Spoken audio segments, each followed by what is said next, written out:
मणिपुर से कल राहुल गांधी की भारत जोड़ो न्याय यात्रा की शुरुआत हो रही है और कल से मैं आपको मणिपुर से भारत जोड़ो न्याय यात्रा की ग्राउंड रिपोर्ट आपको दिखाऊंगा।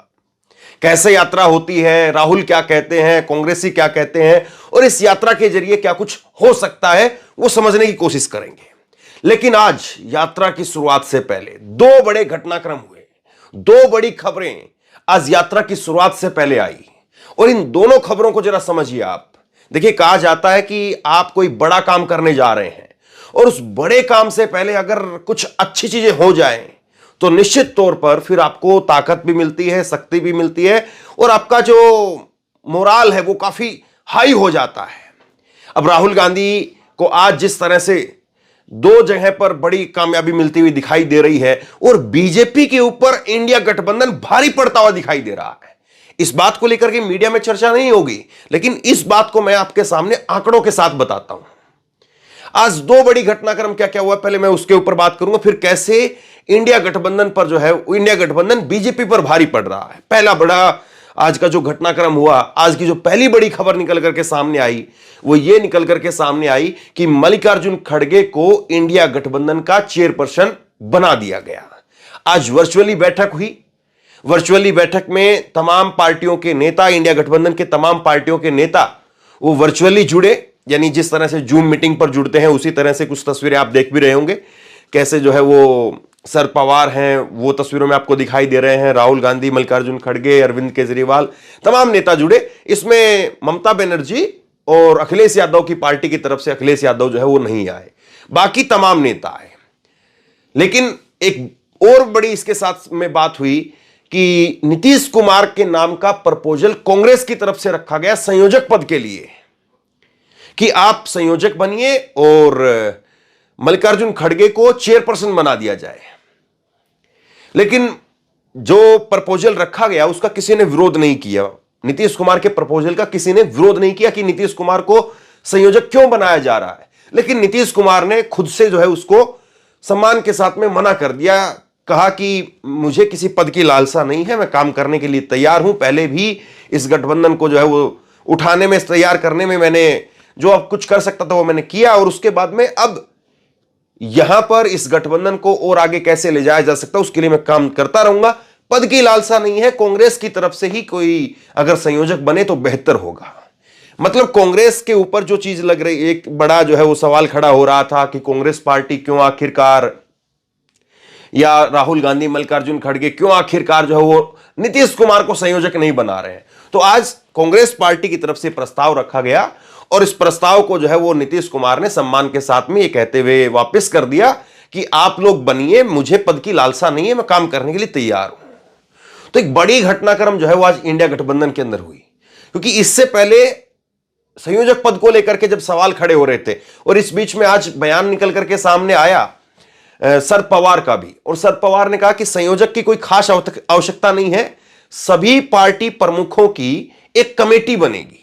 जितने भी पार्टी प्रमुख हैं उनकी कमेटी बनेगी और वो कमेटी के अंदर जो है वो बड़ी बातें जो रख दी जाएंगी। और आज जो वर्चुअल मीटिंग हुई है, जूम कॉल के ऊपर जिस तरह से बैठक हुई है आज इंडिया गठबंधन के नेताओं की, तो कम से कम ये माना जाए कि अब इंडिया गठबंधन के नेता इसी तरह से मिलते रहेंगे। कोई बड़ी आवश्यकता नहीं है कि सारे नेता एक साथ में आए, 2 दिन काम छोड़ करके आए, फिर उसके बाद में बैठे और आगे बातचीत होना, क्योंकि मीटिंग वही जो है वो घंटा भर, 2 घंटा भर या आधा घंटा भर मीटिंग होनी होती है और उसी में कुछ फैसले जो होते हैं वो लेने होते हैं और वो फैसले हो जाते हैं। तो ये एक आज बड़ा डेवलपमेंट रहा इंडिया गठबंधन की तरफ से कि मल्लिकार्जुन खड़गे को संयोजक बना, चेयरपर्सन बना दिया गया। संयोजक के लिए नीतीश कुमार का नाम रखा गया। नीतीश कुमार के नाम पर किसी ने विरोध नहीं जताया और ये जो बात थी संयोजक वाली बात वो भी आज खत्म हो गई। तो पहली बड़ी घटनाक्रम, पहला बड़ी खबर जो है वो ये निकल करके सामने आई। और उसके बाद में कुछ तस्वीरें आप ये देखिए, अरविंद केजरीवाल, राघव चड्डा, आतिशी और उनके साथ में उनके और दूसरे नेता वो लगातार जो है वो मुकुल वासनिक के घर जा रहे थे। बैठकें हो रही थी आम आदमी पार्टी के बीच में और कांग्रेस पार्टी के बीच में। और आज खुद अरविंद केजरीवाल, राहुल गांधी और मल्लिकार्जुन खड़गे, राघव चड्डा, ये तमाम नेता जो है वो, और केसी वेणुगोपाल, ये सारे नेता एक साथ जो है वो मिले और इन सारे नेताओं का एक साथ मिलना वो निश्चित तौर पर एक बड़ा मैसेज है, बड़ा मैसेज है। राहुल गांधी को भी जो है वो तस्वीरों में आप देख सकते हैं, राहुल गांधी यहां पर बैठे हुए हैं, मल्लिकार्जुन खड़गे को यहां पर अरविंद केजरीवाल जो है फूलों का एक गुलदस्ता दे रहे हैं और फूलों का गुलदस्ता दे करके उनका मान सम्मान करने का जो है वो काम कर रहे हैं और मुस्कुराती फोटो निकल करके सामने आई। इससे पहले राघव चड्ढा ने कहा था कि हमारी जो बैठक हो रही है, हमारी जो बातचीत हो रही है, वो बातचीत बहुत सकारात्मक तरीके से हो रही है। और अलायंस की जब बैठक होती है, जब गठबंधन की बैठकें होती हैं, तो उसमें यह नहीं होता है कि बाहर निकल करके आकर के हम बोल टू बोल कमेंट्री करें कि बताएं कि उसने ये कहा, इसने ये कहा, उसने ऐसा कहा, उसने ऐसा कहा, ये नेता ने ये बात कही, ये नेता ने ये बात कही। तो राघव चड्ढा ने उन बातों को जो सिरे से खारिज कर दिया और राघव चड्ढा ने कहा कि मीटिंग हमारी अच्छे तरीके से हुई। तो कुल मिलाकर के आज जब ये अरविंद केजरीवाल की, राहुल गांधी की और मल्लिकार्जुन खड़गे की जो बातचीत हुई है, तो ये मान करके चलिए कि 58 सीटों के ऊपर 58 सीटें, जिसमें 7 सीटें दिल्ली की हैं, 13 सीटें पंजाब की हैं, बताया जा रहा है 10 सीटें हरियाणा की है, वहां पर भी आम आदमी पार्टी कुछ चाह रही है, और उसके साथ में गुजरात की 25 सीटें हैं। तो इस तरह से मिलाकर के 58 सीटों के ऊपर बताया जा रहा है कि आम आदमी पार्टी के साथ में तस्वीर साफ हो गई है। तो तकरीबन अब देखिए, मैं जो बात कही थी कि तीसरी बड़ी खबर मैं आपको बताऊंगा, तीसरी बड़ी खबर या तीसरी बड़ी बात वो ये कि बीजेपी के ऊपर इंडिया गठबंधन भारी पड़ रहा है। देखिए, बीजेपी की अभी तक क्या कोई बैठक हुई है? बीजेपी की बैठक तब जरूर हुई थी 38 दलों के नेताओं की, जिसमें नरेंद्र मोदी ही एक तरह से सर्वे सर्वा थे, लेकिन वो बैठक एक तरह से इंडिया गठबंधन की बैठक को कवरेज ना मिले, कहीं ना कहीं जो है वो ये ज्यादा कोशिश दिखी थी। और अब जो है वो अभी तक अगर हम देखें तो इंडिया गठबंधन की करीब करीब जो है वो आधा दर्जन से ज्यादा बड़ी बैठकें हो चुकी हैं। और अगर पार्टी लेवल पर अगर बात करें कि कांग्रेस और बीजेपी के बीच में, या माफ कीजिए, कांग्रेस और जो है वो आम आदमी पार्टी के बीच में, कांग्रेस और जो है वो शिवसेना के बीच में, अगर इस तरह से बात करें तो शायद 2 दर्जन से ज्यादा बैठकें हो चुकी हैं, जबकि बीजेपी के अंदर इस तरह से अभी नहीं हुआ है। तो आप ये देखिए, बहुत सारे लोग इस बात को लेकर के सवाल खड़े कर रहे हैं कि इंडिया गठबंधन बहुत सुस्त है, बहुत स्लो है, कोई रणनीति नहीं है, कोई नीति नहीं है, अभी तक सीट शेयरिंग पर काम नहीं हुआ है, अभी तक मैनिफेस्टो नहीं आया है, ये अपने उम्मीदवारों की घोषणा कब करेंगे? आप ये बताइए, बीजेपी के अंदर कौन सी बैठक हुई है? बीजेपी में केवल और केवल अभी तक एक ही बैठक हुई है, और उस बैठक के बाद में दोबारा कोई बैठक नहीं हुई है। कौन कहां पर लड़ेगा, बीजेपी किसको कितनी सीट देगी, और बीजेपी जिसको जितनी सीट देंगी वो क्षेत्रीय पार्टियां क्या उतनी सीटों के अंदर मान भी जाएंगे? तो ये सारे सवाल हैं, लेकिन बीजेपी को इन सवालों के ऊपर जो है कोई नहीं घेरता है, बीजेपी से सवाल कोई नहीं पूछता है। सवाल होते हैं इंडिया गठबंधन से कि इंडिया गठबंधन में जो है वो बैठकें नहीं हो रही है, इंडिया गठबंधन में प्रधानमंत्री का चेहरा घोषित नहीं किया जा रहा, इस तरह के सवाल जो है उठाए जाते हैं। लेकिन इन सारे सवालों को आज कहीं ना कहीं उनकी हवा निकालते हुए जो है वो आज इंडिया गठबंधन के नेता दिखे और काफी कुछ जो है वो आज तय हो गया। यानी कन्वीनर को लेकर के, संयोजक पद को लेकर के जिस तरह से जो चीजें थी, हालांकि मुझे अभी भी लगता है कि नीतीश कुमार ने भले ही मना कर दिया हो, लेकिन नीतीश कुमार को कांग्रेस पार्टी की अंदर खाने मनाने की कोशिशें चल रही होंगी और नीतीश कुमार को मनाने के लिए पूरा जोर दिया जा रहा होगा। और नीतीश कुमार हो सकता है कि इससे अगली बैठक में या और 15 दिन बाद में संयोजक की भूमिका के अंदर दिखें, यह भी हो सकता है। या फिर यह भी हो सकता है कि शरद पवार जिस बात को कह रहे हैं कि संयोजक वाली बात को छोड़ दीजिए आप, क्योंकि आप संयोजक बनाएंगे तो कुछ चीजें ये बताई जा रही हैं कि नीतीश कुमार को संयोजक बनाया जाता है तो ममता बनर्जी बहुत ज्यादा कंफर्ट नहीं है उस बात से, और ममता बनर्जी को संयोजक बनाया जाता है तो कांग्रेस उस बात से बहुत ज्यादा कंफर्ट नहीं है। तो ये संयोजक वाली जो चीज है इसको साइड में ही रहने दीजिए। आज जो एक सुझाव आया है वो ये कि सारे पार्टी प्रमुखों की एक कमेटी बना दीजिए, जितने बड़े नेता हैं उनकी कमेटी बना दीजिए, और वो कमेटी जो है वो आपस में बाकी के नेताओं को जो है वो डिलीवर करने का काम करेगी कि आपको क्या काम करना है, आपको किस एजेंडे पर जो है बात करनी है, किस एजेंडे पर बात नहीं करनी है। तो कुल मिलाकर के ये 3 बड़ी खबरें। पहली, इंडिया गठबंधन की आज बैठक हुई, उस बैठक में चेयरपर्सन और संयोजक के ऊपर बात तकरीबन फाइनल हो गई। दूसरी बड़ी बात ये कि लगातार बैठकें हो रही हैं और अरविंद केजरीवाल का, राहुल गांधी का, मल्लिकार्जुन खड़गे का मिलना ये अपने आप में ये संदेश दे रहा है, ये बताने का काम कर रहा है कि अंदर खाने बहुत कुछ जो है वो तय हो चुका है। और इसके बाद में एक और बड़ी चीज मैं आपको बताने जा रहा हूं, वो भी जरा आप ध्यान से सुन लीजिए। जिस तरह से मणिपुर के अंदर यात्रा की शुरुआत हो रही है, कल एक बड़ी रैली है जिसके साथ में मल्लिकार्जुन खड़गे, राहुल गांधी, हो सकता है कि सोनिया गांधी भी आए, या सोनिया गांधी को हो सकता है कि बीच में कहीं पर बिहार के अंदर या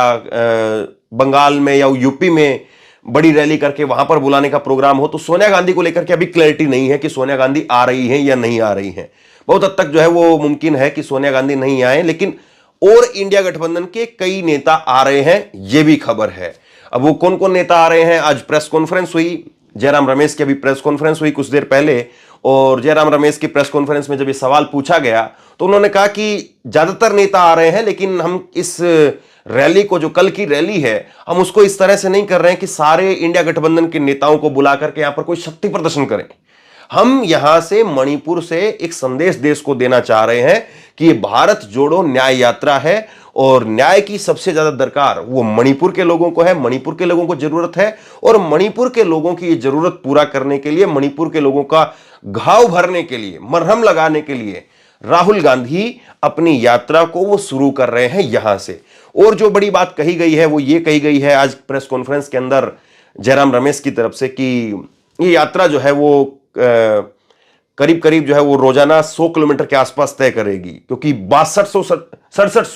6700 किलोमीटर का, तकरीबन 7000 किलोमीटर का सफर तय करना है। और 7000 किलोमीटर का सफर तय करने के लिए 67 दिनों का जो है वो सहारा है कि 67 दिनों के अंदर आपको ये काम को पूरा करना है। मणिपुर से ये यात्रा मुंबई तक जाएगी। तो ऐसे में बताया ये गया है कि जब तक असम से और यात्रा यहां तक रहती है, मणिपुर से असम तक यात्रा रहती है, जिसमें मणिपुर है, नागालैंड है और अरुणाचल प्रदेश है, मेघालय है, यहां पर इन 3-4 राज्यों के अंदर जब यात्रा रहेगी तो यहां पर यात्रा शाम को 4:30 बजे तक चलेगी। क्योंकि आपको मालूम है कि मणिपुर के हालात कैसे हैं। मणिपुर के आज के हालात जो हमने देखे, मणिपुर में इंफाल सिटी जहां पर अभी हम लोग मौजूद हैं, यहां पर अगर आप देखेंगे तो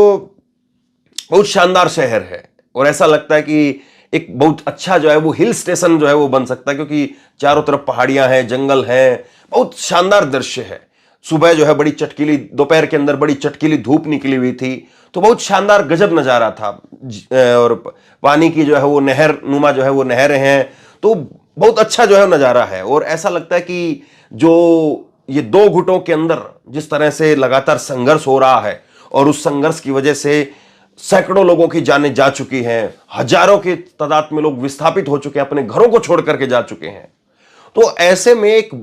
खुशहाल राज्य जो है वो मणिपुर को बनाया जा सकता है। मणिपुर में इंफाल और जो बड़े शहर हैं उनको बहुत अच्छे तरीके से डेवलप किया जा सकता है, लेकिन वो सारी चीजें अभी भी बहुत दूर की कौड़ी दिखाई देती हैं। और रास्ता जिस तरह से है, ये इस रास्ते को अगर आप समझेंगे तो पूरा का पूरा रास्ता पहाड़ों से, और ये जो है घना वन क्षेत्र जो है वहां से ये रास्ता गुजरता है। तो जब वहां से यात्रा निकलेगी तो आज जयराम रमेश की तरफ से इस बात को कहा गया कि हम जो है वो इस यात्रा में करीब करीब 50-60 किलोमीटर रोजाना बस के जरिए चलेंगे, क्योंकि हमें उस रूट भी तय करना है। और जहां जहां पर आबादी है वहां पर 10 किलोमीटर, 12 किलोमीटर, 15 किलोमीटर वहां पर राहुल गांधी जो है पद यात्रा करेंगे। तो कल का भी जो है वो यही प्रोग्राम बताया गया कि राहुल गांधी 11 बजे जो है वो मणिपुर पहुंचेंगे। मणिपुर पहुंचने के बाद में राहुल गांधी मल्लिकार्जुन खड़गे की और कांग्रेस के तमाम नेताओं की और इंडिया गठबंधन के नेताओं की, और मणिपुर के अंदर जो गठबंधन है उन तमाम नेताओं की एक बड़ी रैली होगी। और उस रैली के जरिए राहुल गांधी अपने शुरुआती वक्तव्य के अंदर, शुरुआती भाषण के अंदर इंडिया गठबंधन को लेकर के क्या कुछ कहते हैं, उस बात का इंतजार रहेगा। कल वो बातें मैं आपको सुनाऊंगा। दूसरी बड़ी बात कि उसके बाद में यहां मणिपुर में करीब करीब जो है वो 8 से 10 किलोमीटर की यात्रा, पद यात्रा पर वो निकलेंगे, और शाम को 4:30 बजे तक उस यात्रा को जो है संपन्न करना है। तो ये सारी चीजें हैं। और निश्चित तौर पर एक, भले ही जो है वो लोगों को लग रहा हो कि राम मंदिर का जो है एक बड़ा मुद्दा है, और इस बीच में जो है ये यात्रा कैसे अपनी पकड़ बनाएगी, राम मंदिर जो है वो टीवी पर चल रहा होगा, तो ऐसे में यात्रा को कौन देखेगा। निश्चित तौर पर ये बहुत बड़े मुद्दे हैं, और निश्चित तौर पर इन मुद्दों को ये भी देखना जरूरी है, ये इन मुद्दों को लेकर के ये भी देखना जरूरी है कि कांग्रेस पार्टी के पास में क्या कुछ प्लान है, इस यात्रा को लेकर के राहुल गांधी क्या कुछ करते हैं। आज ये भी कहा गया कि राहुल गांधी जो है वो इस बार भारत यात्री नहीं बना रहे हैं। पिछली बार जिस तरह से 150 के करीब भारत यात्री बनाए गए थे जो कन्याकुमारी से लेकर के और कश्मीर तक चले थे, तो भारत यात्री इस बार नहीं बनाए जा रहे, बल्कि इस बार न्याय योद्धा बनाए जा रहे हैं। और न्याय योद्धाओं का जो है वो काम ये होगा कि जहां से जिधर से भी यात्रा निकलेगी तो वो न्याय योद्धा राहुल गांधी के साथ साथ चलेंगे और उस पूरी यात्रा का जो प्रबंधन होगा वो न्याय योद्धाओं के हाथों में होगा। न्याय योद्धा ही जो है वो आगे इस कारवां को बढ़ाएंगे। तो अब ये सारी चीजें कांग्रेस पार्टी कैसे लेकर के चलती है, क्योंकि शुरुआत के 15 दिन बहुत मुश्किल है, क्योंकि कल 14 तारीख से यात्रा की शुरुआत होगी, 22 तारीख को राम मंदिर का उद्घाटन है, एक बड़ा प्रोग्राम है। जाहिर सी बात है कि करीब करीब आपको मान करके चलिए कि 22 तारीख का प्रोग्राम होने से एक हफ्ता पहले और प्रोग्राम होने के एक हफ्ता बाद तक उसी का जिक्र रहेगा। जैसे कि होता भी है कि शादी होने के जो है वो एक हफ्ता पहले जो है वो तैयारियां शुरू हो जाती हैं, इसी तरह का इवेंट जो बनाया जा रहा है। मोदी कभी व्रत की घोषणा कर दे रहे हैं, कभी कुछ घोषणा कर दे रहे हैं। तो ऐसे में राहुल गांधी वो अपनी यात्रा को और लोगों के बीच अपने संदेश को कैसे पिच करते हैं, ये अपने आप में एक बड़ा चैलेंज है कांग्रेस पार्टी के लिए, बड़ा चैलेंज है। क्योंकि आपको शुरुआत के 15 दिन अगर यात्रा शुरुआत के 15 दिन अगर यात्रा पिट जाती है यानी कि यात्रा का इंपैक्ट जो है वो दिखाई नहीं देता है, लोगों के अंदर यात्रा को लेकर के रुझान दिखाई नहीं देता है, और मीडिया तो छोड़िए, सोशल मीडिया में भी अगर खबरें राहुल गांधी की यात्रा को लेकर के अगर पीक नहीं कर पाती हैं तो निश्चित तौर पर एक बड़ा झटका तो हो सकता है। लेकिन ऐसे में चैलेंज भी उतना बड़ा हो जाता है। दूसरा एक चैलेंज ये भी हो सकता है कि पिछली बार जब यात्रा हुई थी तो पहली यात्रा थी, पहली यात्रा में लोग देखना चाहते थे कि कैसे नेता चलते हैं या राहुल गांधी जो है वो इतना किलोमीटर चल पाते हैं कि नहीं चल पाते हैं। लेकिन अब वो चीजें हो चुकी हैं, राहुल गांधी को लोगों ने वैसे देख लिया है, तो अब राहुल गांधी लोगों को क्या नया दिखाएंगे। लोग अगर आते हैं राहुल गांधी के इस यात्रा को देखने के लिए तो क्या नया देखेंगे, तो ये सारे चैलेंज भी हैं। तो बहरहाल अब ऐसा लगता है कि एक तरह से शंखनाद हो रहा है, और शंखनाद में आज राहुल गांधी के खाते में कम से कम 2 बड़ी चीजें जुड़ी हैं, और बीजेपी अभी भी जो है वो वहीं पर उसकी सुई अटकी हुई है। तो ये सारी चीजें अगर आप बारीकी से एक एक करके पकड़ेंगे तो फिर बहुत हद तक जो है वो ये दिखाई देता है कि भले ही टीवी में मीडिया में बीजेपी का हाथ ऊपर दिख रहा हो या टीवी में मीडिया में बीजेपी जो है भारी दिखाई दे रही हो, लेकिन जमीन पर अगर आप देखेंगे, आंकड़ों के हिसाब से अगर आप देखेंगे तो इंडिया गठबंधन में ज्यादा डेवलपमेंट दिखाई देती है। बाकी आपकी समझ क्या है, आपकी राय क्या है, वो नीचे कमेंट बॉक्स में लिख करके जरूर बताइए। इस वीडियो को खूब शेयर कीजिए, लोगों तक पहुंचाइए, और इसी तरह की तमाम खबरों के लिए ऑनलाइन न्यूज इंडिया को सब्सक्राइब कीजिए। साथ में जो बेल आइकन है घंटी उसको जरूर दबाइए, ताकि जैसे ही कोई खबर अपलोड करें उसकी नोटिफिकेशन सीधे सबसे पहले आपको मिल सके। अगर ये वीडियो फेसबुक पर देख रहे हैं तो फेसबुक पर हमारे पेज को लाइक कीजिए, फॉलो कीजिए और इस खबर को शेयर कीजिए। आपका बहुत बहुत धन्यवाद।